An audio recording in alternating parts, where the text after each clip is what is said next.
దైవం మనుష్య రూపేనా అని పెద్దలు చెప్తుంటే కొందరు దేవుని పేరు చెప్పి క్యాన్లకు క్యాన్లు పాలు తీసుకుపోయి గంగ పాలు చేస్తురట. అగో కలిగిన దాంట్లో కొంచెమన్నా దానం చేసుడే దైవత్వం అని కొందరు చెప్తుంటే ఇప్పుడు ఇట్లా దానం చేసుడు పక్కకు పెట్టి దేవుని పేరు మీద పాలు గంగల వారబోసుడు ఏంది అంటారా? మీరే చూడురి. అబ్బబ్బబ్బా, గనిగానం పాలు గంగపాలు చేయబట్టే బుడ్డపోరగాన్లు వచ్చి చెంబులనో సర్వలనో పట్టుకుందామంటే అవిట్లా కూడా పడకుండా పక్కపొంటి జరిగి మరీ గంగల పోయేవాటే.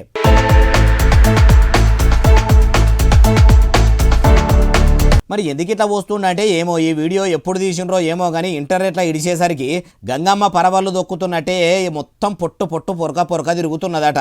గంగపాలు చేస్తే ఏమొస్తుంది? ఆకలితోని ఉన్నోళ్ళకు వస్తే వాళ్ళ కడుపు నింపితే పుణ్యం వస్తుంది కదా.